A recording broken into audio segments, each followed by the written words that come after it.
Good morning, YouTube! Today, we're once again diving into something different. I want to start things off by thanking everyone for 51 subscribers. It really means a lot. This topic is one I feel is important to explain, especially now as my audience is getting bigger. So, Pokemon biology, right? Where is everything coming from? When you read Pokédex entries or even Bulbapedia's biology section for each Pokemon, it's nowhere near as specific as what I talk about.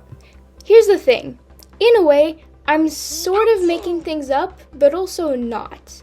Let's take, for example, this video about Staryu's regeneration.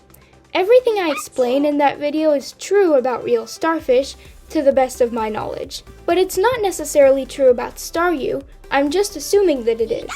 Staryu's Pokédex entries do state it can regenerate, but not how. So maybe it summons a new arm from outer space, or maybe what I explained in that video is correct. In my honest opinion, Pokemon were never officially intended to have much biology at all, because there's not much point in it. If you think of it from a game designer's point of view, ecology makes sense, but not biology.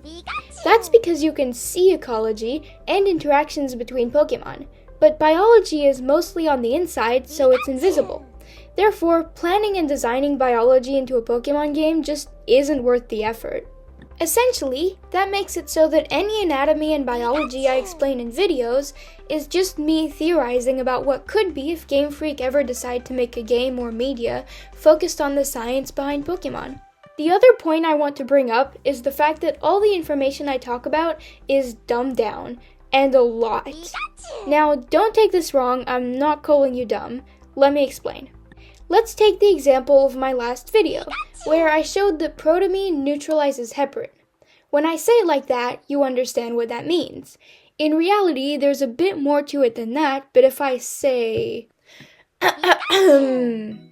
Unfractioned heparin is a strongly anionic anticoagulant that forms a salt aggregate when exposed to the positive cationic arginine peptide of protamine. The salt aggregate that forms is inactive and has no anticoagulant properties. You probably have no idea what half of what I said means. It's also a mouthful to say. So for the sake of the video, I simplified it to just substance known as protamine, which neutralizes the effects of heparin, which you understand. What I want you to take away from that is, well, it's all just a theory. Oh my god, that felt weird. With that, everything you hear in my videos is true, but not necessarily true about Pokemon. Au revoir!